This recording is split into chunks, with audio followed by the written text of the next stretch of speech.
Talent Orbs are a very strange feature.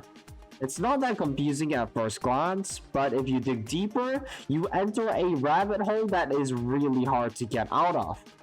Meanwhile, I just willingly dug straight into it so you don't have to. Talent Orbs are unlocked alongside talents after clearing ITF 3. Prior to 14.3, there are 5 different types of Talent Orbs, one for each trait except for traitless, coming in tiers S, A, B, C, and D. These can be placed onto any unit in true form or higher that has received standard talents. For units that have Ultra Talents, they get 2 Talent Orb slots. You can equip a Talent Orb onto a unit that has talents and remove it for 10 NP. You can merge 2 D rank or C rank orbs to get an orb of the next tier, and 3 B rank or A rank orbs to get one of the next tier. To merge, you must have orbs of the same tier, trait, and effect. In total, you need 36 D rank orbs to make 1 S rank. Talent Orbs can also be sold for NP for the amounts that you see on screen. In general though, if you only want NP, it is the most efficient to sell all D rank orbs and merge the rest to S. So how do you get these orbs? There are 3 main sources. First is Enigma stages. When you spend some amount of energy doing legend stages, which is SOL, UL, ZL event stages, etc., you can get an Enigma map to unlock an Enigma stage after 3 hours. There is a chance to get one of 3 difficulties for Talent Orb Enigmas, which drop Talent Orbs. You fight the corresponding trait to get their respective Talent Orb trait. For the effective tier, it's random, though as you would expect, harder difficulties is generally better. The second way is through Island of Hidden Treasure.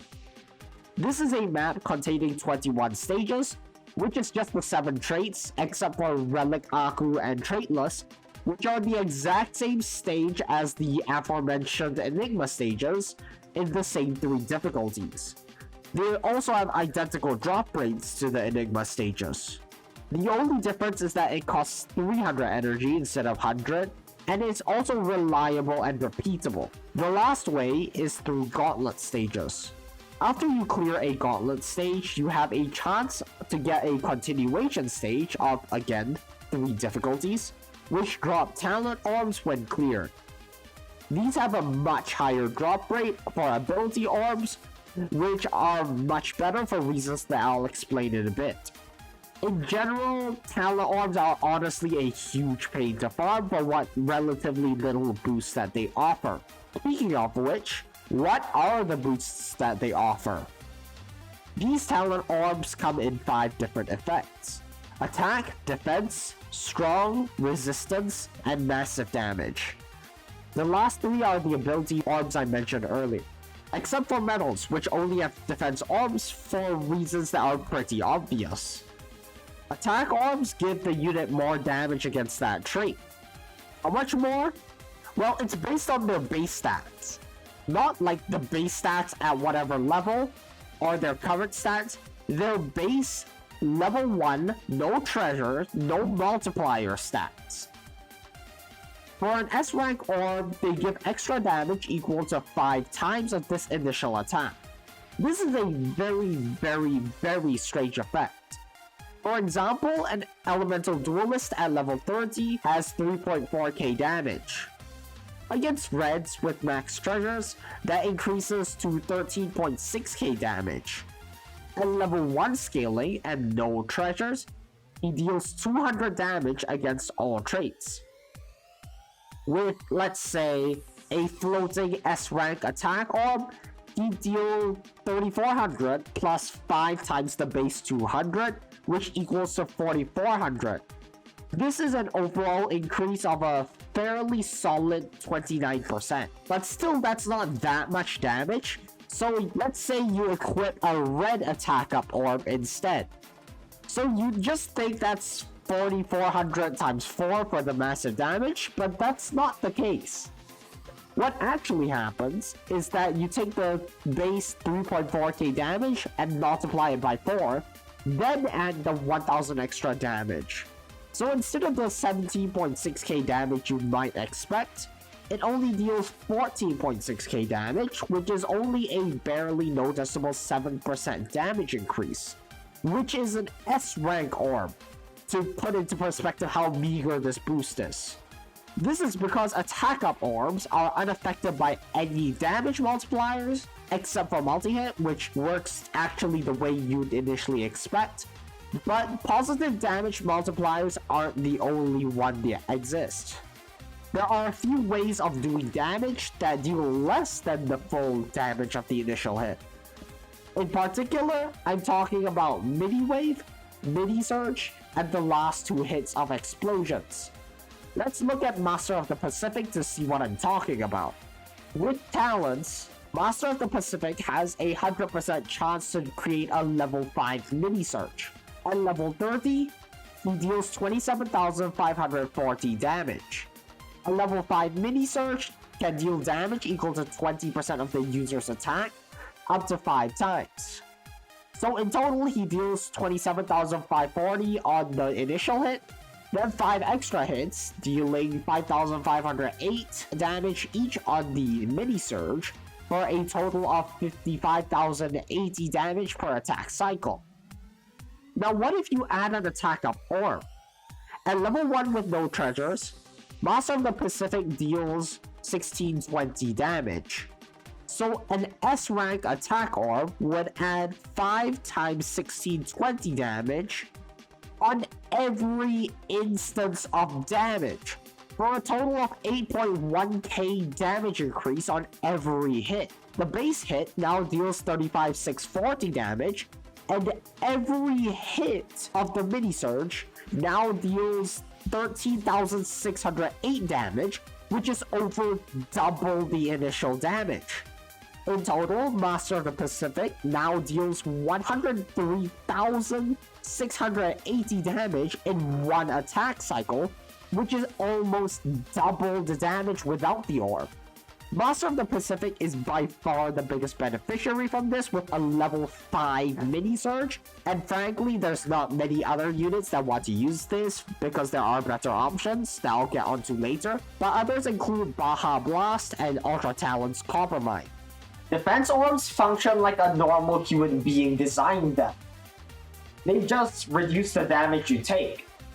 It's also multiplicative with other damage reduction effects like resistance or strong. Since I don't have much else to add, I should also mention that despite attack up and defense up orbs only targeting a single trait, they are unaffected by curse. Now for the remaining 3 orbs. These affect the strong, massive damage, and resistance abilities by changing their multipliers. These can only be equipped on units that have the abilities that target the same trait as the orb. So Ramen can only equip a resistance against Angel Orb, and not say resistance against floating, and likewise something like Mushroom, if it had talents, wouldn't be able to equip a resistance against Angel Orb. So starting with massive damage, a massive damage up orb S increases the massive damage multiplier by 0.5x of the original damage. This increases it from 4 to 4.5 times or 3 to 3.5 times without treasures. Going back to the earlier example of E-Duelist has 3.4k base damage, and with massive damage, he deals 13.6k damage. With an S rank massive damage up orb, he still deals 3.4k base damage, but with a 4.5x multiplier instead for 15.3k damage against red, which is substantially more than the 14.6k damage from the attack up orb. It may not seem like a lot here, but with Ubers it becomes much more noticeable. Resistance is the same thing. It further reduces damage taken by 25% at S rank, presumably multiplicatively, so it increases the resistance multiplier from 5 times to 6.66 times, or from 4 times to 5.33 times without treasures. And strong is, as you would expect, the previous two combined. It increases the damage multiplier from 1.8 times to 2.1 times, and the health multiplier from 2.5 times to about 2.7 times with treasures. And from 1.5 times to 1.8 times, and 2 times to about 2.2 times without treasures. I don't really have much else to add that hasn't already been said in the massive damage and resistance section. And until recently, that's all Talent Orbs were. A small damage or health bonus that was way too annoying to farm for. And that's where 14.3's new Talent Orbs come in. 14.3 added 6 new Talent Orbs. These come in the same rarities but aren't limited by trait. You get these from a new dojo thing. This dojo has an animated base, but it doesn't attack, and more importantly, enemies actually drop cash. These drop bronze, silver, and gold treasure chests that randomly give these new orbs. To be honest, I'm not super clear because I don't have a JP account, but from what I've heard, that's the case. These new orbs are way cooler and frankly, make this entire feature of Talent Orbs relevant. The first two I want to talk about are Wave and Knockback Resist. At S rank, they give 50% resist to their respective effects. What makes this actually noteworthy is that they stack up additively with other similar effects. What I mean is that in practice, if you stack 2 S rank orbs on a unit with Ultra Talents, or have 1 S rank orb with the usually useless resist talents, you can get full immunity. This is actually really cool, and frankly I would have liked to see this for Freeze and Slow too. The Youngster with Wave Immune is cool, although there's another orb later that will be generally better. And aside from that, Camera, Masamune, and Thanya also have Wave Resist talents which can be made full immunity. As for Resist Knockback, Ramen and Bowser can both gain full knockback immunity, although Ramen would rather have a Resist Orb in general. Notably, Bowser's Resist Knockback talent at max level is 70% for some reason, unlike the usual 50%, and so you only need a rank orb for an immunity, or you can just save 80 NP by giving him an S rank orb while leaving the talent at level 6. Also, like I said earlier, any unit that has Ultra Talents can stack 2 of the same orb for instant Wave Immunity, so if you need a Wave Immune attacker with Ultra Talents, that's an option. Although generally speaking, attack up or massive damage or resist orbs are gonna be better. Next is Colossus Slayer. At S rank, it gives a stat boost equal to the standard Colossus Slayer ability, with the rest of the ranks being what you see on screen. Notably, this does not stack with units that already have the standard ability. If 2 of these are equipped, it will only take the effect of the higher ranking one. I don't have much else to add, it's about as self-explanatory as it gets. Now for the SOL Buff Orb. This gives a huge stat boost in only SOL stages. Not UL or ZL, only SOL. This is an insane boost, 50% at S rank, and unlike the attack and defense orb, this actually scales in a way a normal human being would design these things. This is overpowered in SOL, useless everywhere else, just like you'd expect. Not that Crowned SOL needed the power creep, but sure. Similar to the Colossus Slayer orb, only the higher ranked one will take effect. The last 2 are, in my opinion, the most noteworthy ones. Starting with Death Mini Search. On Death, every second unit spawned has a 100% chance to spawn a level 1 Mini Search between 200 and 500 range. The damage increases with rank, which maxes out at the standard 20% for Mini Surges. Similar to the SOL Buff Orb, only the higher ranked one will take effect. Personally, I believe the 2 best types of units that can utilize this are single target attackers and CC units. Single target attackers, most notably Can-Can and Balrog, are balanced around single target damage. For example, Can-Can at level 50 deals 50k damage. On Death, that Mini Surge will deal 10k damage, which is quite a lot considering that this is just 3 extra damage on top of Can-Can's already insanely high value. Which, if I'm not mistaken, and get double bounty if it kills.